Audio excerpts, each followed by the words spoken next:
On continue. J'espère que ça va, vous dormez? Non, je ne crois pas. Okay. Ça me fait plaisir. Alors, si vous le dites, je suis sûr que c'est intéressant. Parce que votre conclusion, c'est bien, c'est vos dépôts dentaires, vos pipis, mais si vous n'utilisez pas des produits chimiques avant, ça ne sert à rien. Et ce qu'on a maintenant, on va commencer l'instrumentation, ça suffit, hein, ça suffit. On commence l'instrumentation.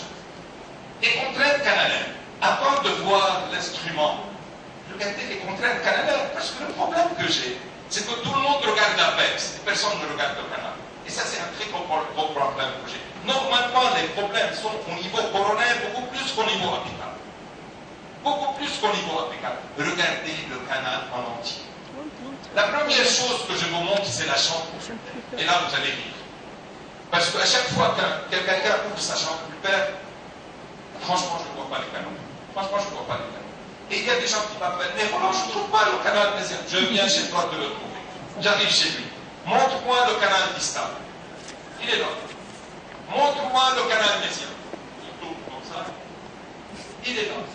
Montre-moi le canal palatin. Il saute sur le patient comme ça. Je dis, il est là. Mais non, messieurs, moi je veux voir les 4 canaux dans un seul plan. Parce que si vous tournez pour faire le distal, puis si vous revenez pour faire, vous allez les perdre. Et combien de fois vous perdez l'entrée de votre canal? Réfléchissez combien de fois. Si vous ne voyez pas l'entrée de votre canal, vous allez le perdre. Ouvrez bien la chambre pulpaire. Regardez l'entrée des canaux. Le bon Dieu nous a dessiné un plan. Regardez le noir là. Il va d'ici jusqu'ici. Il me dit, le bon Dieu, c'est ça mon canal de la vie. Mais nettoyez bien la chambre pulpaire avec l'hypochlorite avant. Parce que si vous ne nettoyez pas, vous n'allez rien voir. D'accord? Alors, avec quoi on ouvre une chambre pulpaire? On ouvre avec des presses écriées en dos ou avec des endothèles, si vous voulez. Et on ouvre cette chambre pulpaire, avec quoi on continue? Parce que c'est très important de le savoir. C'est qu'une chambre pulpaire s'ouvre avec un ultrason et ne s'ouvre jamais avec une fraise. Vous allez faire la bifurcation, vous allez la couper. Même si vous utilisez les endothèles et les écrits en dos, vous allez couper la bifurcation. Mettez vous savez, dans mon cabinet, si l'ultrason ne marche pas, j'ai 3 ultrasons. Si l'ultrason ne marche pas dans mon cabinet, je ne travaille pas. C'est la base de l'endodontie, l'ultrason. C'est la base de l'endodontie. Vous enlevez votre chambre pulpaire avec un insert, n'importe lequel. Vous enlevez toute la chambre pulpaire, tout le plafond pulpaire, vous l'enlevez avec l'insert. Vous coupez, vous l'enlevez. Et avec cet insert-là qui est conique, j'ouvre les entrées canalaires. Et là, halas, le traitement est fait. J'ai terminé mon traitement endodontique, je vous assure. Là, le traitement est prescrit. D'accord? Alors, mettez dans votre tête que les inserts et les ultrasons ne sont pas seulement faits. Alors, la première chose, c'est la chambre pulpaire. Il faut bien ouvrir sa chambre pulpaire. La deuxième contrainte, c'est la dentine elle-même. Vous rentrez avec des poches, et ça me fait rire quand je vois des poches 06 et 08 qui ne servent à rien. Mais vraiment qui ne servent à rien. Vous rentrez avec votre poche, votre livre, vous la sortez comme ça, allons-y, vous la jetez tout de suite. Ça vous servira à quoi? Ça ne vous sert à rien. Arrêtez de rentrer avec ces lignes 06 et 08 parce que ça ne sert à rien. Alors, pourquoi ça ne sert à rien? Parce que regardez, la pointe de cette ligne, elle est tellement fine qu'elle va rentrer dans les tubuli dentinaires et vous croyez que vous allez à l'apex. Allez, je vois avec mes doigts. Il y a des gens qui me disent, je vois avec mes doigts. Je sors la ligne, il la sort court comme ça, elle est rentrée dans la dentine parce que la dentine, elle n'est pas mousse. Elle est granuleuse. Et c'est ça, c'est pour ça que les broches des lignes, elles se plantent. La troisième contrainte, c'est la courbure apicale. Et c'est jamais ce n'est l'apex. Parce que vous extrayez une dent, n'importe laquelle. Vous rentrez pas l'apex avec une broche de votre dent. L'apex est large. Ne croyez pas que l'apex est très fin. Surtout au niveau sémento-dentinaire. C'est là qu'il est fin. Et après, il s'élargit plus. Alors, s'il vous plaît, ne croyez pas que la contrainte, c'est l'apex. C'est la courbure apicale. Objectif de préparation de canal. Alors le premier objectif, ne pas fragiliser la racine. Et regardez celui-là, il a fait avec une ligne 120, je pense. Il est arrivé à l'apex. Bien sûr, il a fragilisé toute la racine. Le deuxième objectif, ne pas agrandir et regardez ce que j'ai. Le diamètre de l'apex. Et le problème, c'est c'est que les Américains nous montrent des apex comme ça. Mais messieurs, on ne touche pas à l'apex, on le nettoie. On ne la laisse pas, l'apex. On nettoie l'apex. On ne la laisse pas. Ça ne sert à rien. Vous allez fracturer votre apex. Et 90% des gens qui reviennent chez vous avec un odeur ou avec une douleur pendant 3-4 jours, c'est que vous avez fracturé votre apex.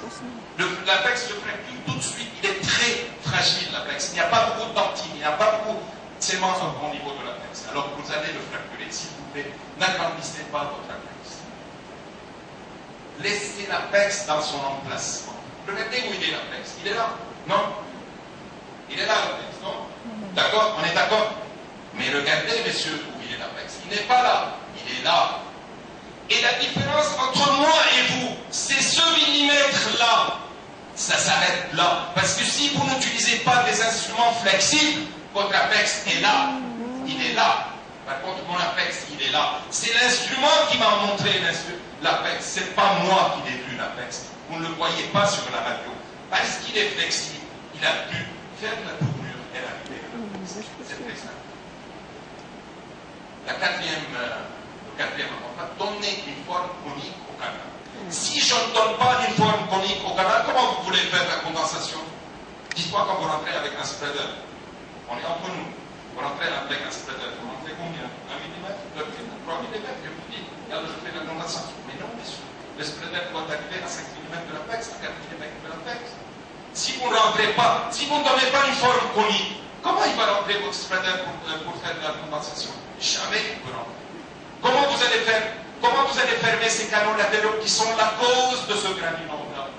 Jamais. C'est le canal latéral qui est la cause, c'est pas l'apex. C'est le canal latéral qui est la cause de ce granulome-là. C'est pas l'apex. Et soyez-en sûrs, si vous condensez bien, vous avez ces radios-là. Vous les avez mieux que moi. Alors, je continue. Je continue ou pas?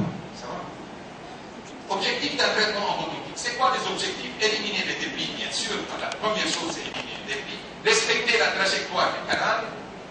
Et puis, respecter la position et le diamètre de l'apex. On a parlé, je fais un résumé. Créer un espace pour l'aiguille. Parce que l'aiguille, si elle n'arrive pas là, vous n'allez pas. Et ça, j'insiste beaucoup. J'insiste beaucoup de descendre les aiguilles dans les canaux. Parce que ça ne sert à rien. Ça ne sert à rien de nettoyer la partie coronaire, tous les micro-organismes sont dans la partie avant.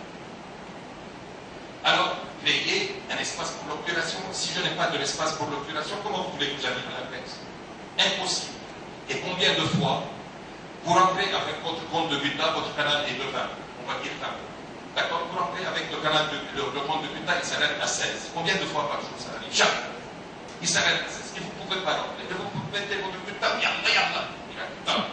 Elle n'est pas dure, la butin. Il ne va pas rentrer. Vous enlevez votre compte de butin, vous le tournez comme ça. Comme ça. Et c'est ce que vous faites. Moi, je fais le point comme ça. Hein? Et vous le mettez dans la bouche et vous essayez de rentrer, mais ça ne rentre pas, messieurs. Si vous n'avez pas élargi cette partie-là, le compte de butin va bloquer là, il va bloquer là. Si vous n'élargissez pas votre entrée canalaire, jamais le compte de butin va. Pourquoi? Parce que vous avez des. Écoutez bien votre instrument. Il est conique, 16 mm seulement l'instrument. Par contre, le compte de butin, il est complètement conique de haut en bas. Alors le compte de butin est plus large que votre instrument que vous avez utilisé. C'est pour ça que la butin bloque au niveau coronaire, elle ne bloque pas au niveau apical. Alors, propriété mécanique des instruments endodontiques, vous ne voyez pas parce qu'il y a le truc là, c'est pas grave. Alors, les instruments doivent être flexibles pour permettre d'arriver dans la zone apicale. Regardez ça. Mais dites-moi, avec quel instrument manuel vous pouvez arriver là? Impossible. Impossible. Un instrument manuel ne peut pas. Ça, c'est un numéro 30. Un instrument manuel 30, impossible. Il s'arrête là. Là. Il s'arrête là. Et vous vous dites, je n'y peux rien, je ne peux pas arriver, je ne continue. Non, aujourd'hui, avec les instruments nickel-titane, on s'arrête à l'apex, on ne s'arrête plus là. Et c'est ce qui est beau dans ces instruments. Il doit être assez flexible pour suivre la courbure, bien sûr, assez conique pour permettre la désinfection et l'obturation. Mais attention, il y a une théorie qui dit tous les instruments ne peuvent pas toucher plus que 35%. Ils laissent une surface du canal intouchable jusqu'à 35%. Alors l'instrument lui-même ne peut pas nettoyer le canal, c'est des produits chimiques qui nettoient le canal, parce que l'instrument ne touche pas toutes les surfaces du canal, puisque c'est un instrument conique. Et vous avez, comme je vous ai montré au début, des canaux très larges, vous ne touchez pas, surtout si vous ne faites pas un postage du canal. Alors, on a quoi aujourd'hui sur le marché? Et là, des instruments en stainless steel, c'est-à-dire en acier inoxydable. Et ça, c'est ma école pendant 30 ans de travail. Tous les instruments, je stérilisais, je jetais dans ces trucs-là. C'est ma école pendant 30 ans de travail, des instruments orthodontiques. Alors j'ai payé un argent pour les instruments orthodontiques en stainless steel, qui nous ont servi pendant quelques temps, mais aujourd'hui qui ne servent plus à rien. Je vous assure qu'ils ne servent plus à rien. Alors, les instruments orthodontiques, on a des instruments manuels qui sont en acier inoxydable. Tous les instruments manuels, ils ont une pointe coupante. Toi, tu dors. Va dormir là-bas. Alors, tous les instruments manuels, ils ont une pointe coupante. Tous, sans exception. Alors, une pointe coupante, ça veut dire quoi? Ça veut dire qu'elle va faire un transport applicable. L'apex, il est là, monsieur, il n'est pas là. Mais l'instrument, puisqu'il est coupant, il va rentrer. Et puisque l'apex est très fragile, il va sortir par là au lieu de sortir par là. C'est très simple. Et c'est ça. Et c'est ça les instruments manuels. Regardez, cet apex que j'ai élargi complètement comme un idiot parce que l'instrument manuel n'était pas flexible pour arriver vraiment à l'apex original. Et j'ai changé le diamètre de l'apex parce qu'on n'avait pas d'autres instruments. Aujourd'hui, on a d'autres instruments. Alors, qu'est-ce qu'ils sont? Ils ne sont pas flexibles. Regardez, vous mettez le 15, ça arrive à l'apex. Vous mettez le 20, ça arrive à 1 mm de l'apex. Vous mettez le 25, ça arrive à 3 mm de l'apex. Et qu'est-ce qu'il nous a sorti une théorie Jean-Marie Richesse dans le temps? Fermé à 2 mm de l'apex, fermé à 3 mm de l'apex quand vous n'arrivez pas. Parce qu'on